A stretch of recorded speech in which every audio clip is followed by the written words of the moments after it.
Et salut les amis, je suis trop content de vous retrouver aujourd'hui pour une nouvelle vidéo. Restez forts, je sais que le confinement ça commence à être compliqué. On tient le bon bout, on arrive à la fin. Allez, soyez forts.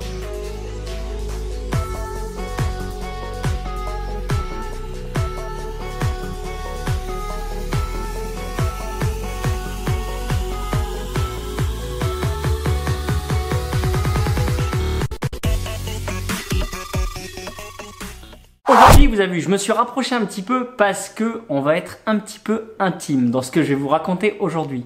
Oui, ça concerne le handicap, mais on va parler franco aujourd'hui. Pas de secret, pas de tabou, on va tout se dire, ok?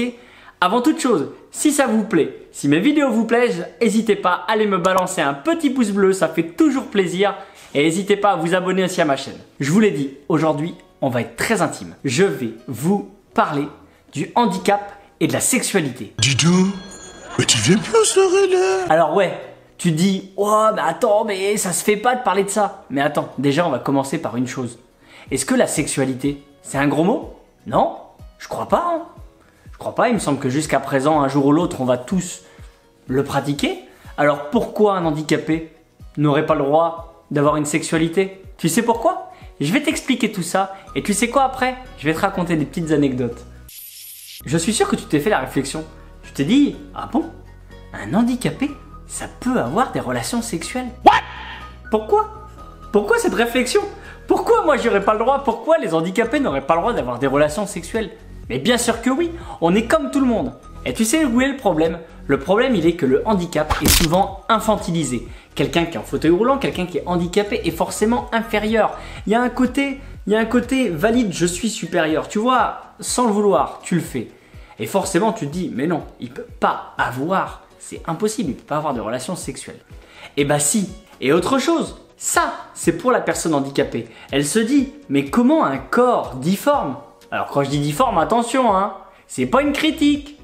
On a tous le corps qu'on a. Moi, j'assume le mien, il est très bien comme ça. Mais c'est sûr que je suis pas le stéréotype de beauté, les abdos, les pectoraux, les gros gna gna gna gna gna. Ok? Non, je suis comme je suis et on peut se dire au départ avec les jambes qui sont amaigries, voilà, ce corps est pas beau, tu vois. Et on peut se dire, bah mince, comment ce corps peut créer le désir chez quelqu'un? Et bah quand tu auras compris que la beauté, c'est pas que ce que tu vois à l'extérieur, et bah tu auras compris pourquoi la personne en face de toi, elle peut avoir du désir, de l'amour et du désir sexuel. Alors attention, chaque handicap est différent, donc forcément, chaque handicap vit la sexualité à sa manière. La sexualité d'une personne non-voyante, d'une personne sourde, ne sera pas la même de quelqu'un qui est paralysé des jambes, du bas du corps. On est bien d'accord. Je vais essayer de vous parler de mon ressenti à moi et de ce que je sais en général. Tout d'abord, de sensations. Donc oui, effectivement, ma paralysie, qui commence ici d'ailleurs, m'a fait perdre toutes les sensations. Je n'ai pas de sensations. Et les parties intimes non plus. Je n'ai pas de sensations. Néanmoins, ça ne m'empêche pas de ressentir les choses. Et puis, ça m'a permis également de découvrir que la stimulation, le plaisir, l'envie ne passe pas que par cette zone qui se situe là. Non, des zones érogènes, on en a plein. Les oreilles, vous kiffez vraiment, ça veut dire par exemple, si vous avez les oreilles rouges, ça veut dire que vous êtes excité. Voilà, c'est ça. Et curieusement, le matin, des fois, je me réveille, j'ai les oreilles un peu dures. Et ça, le handicap m'a permis de les découvrir. Quant au plaisir, tu te dis, est-ce que si tu sens pas, tu peux prendre du plaisir? Mais je vais te répondre oui. Déjà, pourquoi? Parce que forcément, est-ce que plaisir sexuel passe automatiquement par orgasme? Eh ben, je vais t'apprendre que pas forcément. L'orgasme, c'est l'apothéose, c'est la cerise sur le gâteau, the cherries on the cake. Mais c'est pas obligatoire, même si, attention, l'un n'empêche pas l'autre. Et les handicapés peuvent très bien avoir un orgasme. Mais c'est encore pareil. Chaque personne est différente, l'orgasme sera différent. Également, j'ai envie de te dire, est-ce que forcément, faire l'amour implique pénétration? Je pense que vous avez déjà la réponse. On n'est pas forcément obligé d'avoir une pénétration pour avoir du plaisir. Non, promis. Quoi qu'il en soit, même si certains ne peuvent pas, d'autres peuvent. Alors, je vais vous expliquer comment ça marche, mais sachez que le plaisir ne passe pas forcément par un orgasme. Et là tu te dis, oui mais attends, mais toi en fauteuil roulant, mais tu peux rien faire, il n'y a pas de position, on peut rien faire. Oui, Alors c'est sûr que, kamasutralement parlant, on est un peu limité. C'est sûr que si tu me demandes la double planchette japonaise, ou alors si tu me demandes la position du lotus sur le nénuphar, celle-là je peux pas te la faire. Oui, ça c'est vrai. Mais je te jure qu'avec un peu d'imagination, crois-moi, on trouve plein de choses à faire et on s'éclate. Ça y est, je sais que je suis en train de faire naître des fantasmes. Oui, ça existe. J'ai plus le nom. Si t'as le nom, tu me le mets en bas en commentaire. Mais il y a un nom. Des personnes qui fantasment sur les personnes handicapées. Ça existe. Mets-le-moi en commentaire si tu me le trouves. Moi, je me souviens jamais. Bon, ensuite, je vais revenir sur un point essentiel qui est que sexualité n'est pas égale à pornographie. Il n'y a pas besoin de venir se mettre les jambes comme ça, le bras comme ça, et je te mets un... On fait pas un twister dans le lit. Oh my god! Pour prendre du plaisir. Faire l'amour, c'est pas forcément un film pornographique. Même si, attention, nous aussi, on a nos rubriques. Bonjour madame, c'est le plombier. Apparemment, vous avez un petit problème de tuyauterie. On va regarder tout ça. Alors maintenant que je vous ai brassé un peu des généralités, je sais, vous me le dites, mais Roro, on veut du croustillant, on veut savoir, on veut savoir. Tu veux savoir quoi? Tu veux savoir si ça marche? C'est ça, je le sais. Tu sais pourquoi? Parce que c'est la question que tout le monde se pose. Mais pas seulement toi derrière ton écran. Moi le premier, dans mon lit d'hôpital, en rééducation, quand j'étais allongé le matin.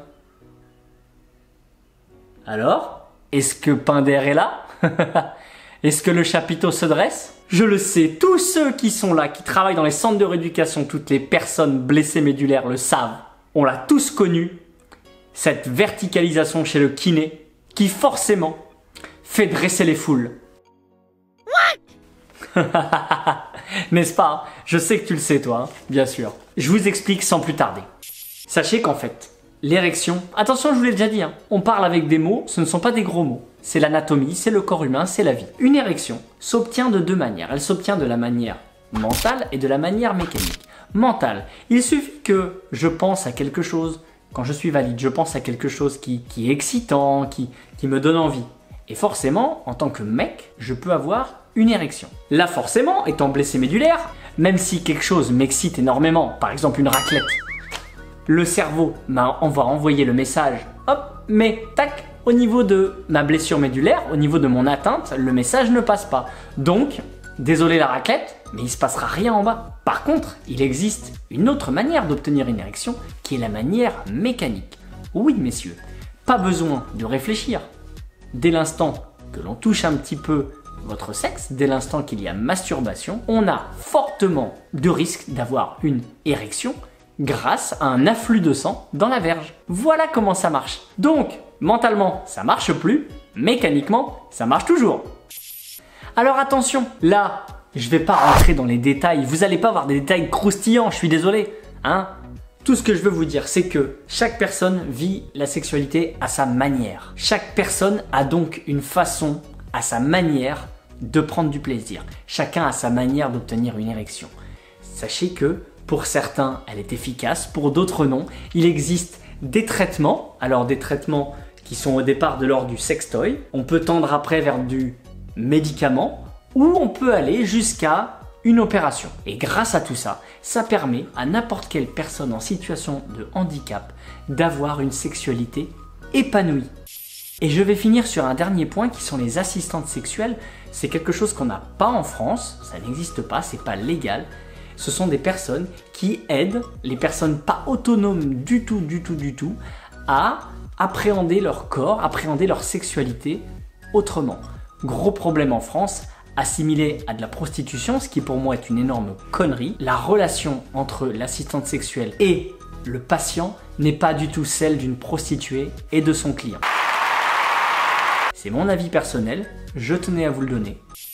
Et je finirai par vous dire que oui, une personne en situation de handicap peut avoir un enfant. C'est possible, voilà.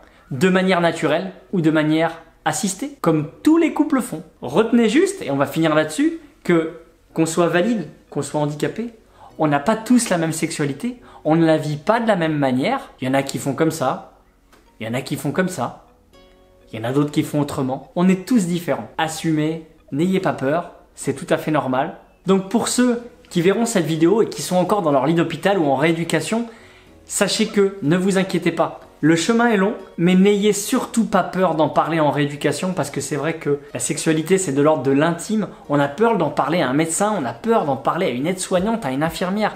Mais ce sont des gens qui sont là pour ça, qui ont l'habitude. N'ayez pas peur de le pratiquer. La sexualité c'est important, on en a tous envie, l'envie elle est là. Vous allez avoir des échecs, vous aurez des déceptions. Je peux vous dire que le handicap et la sexualité, ça vous annonce des grosses séances de fou rire, c'est promis.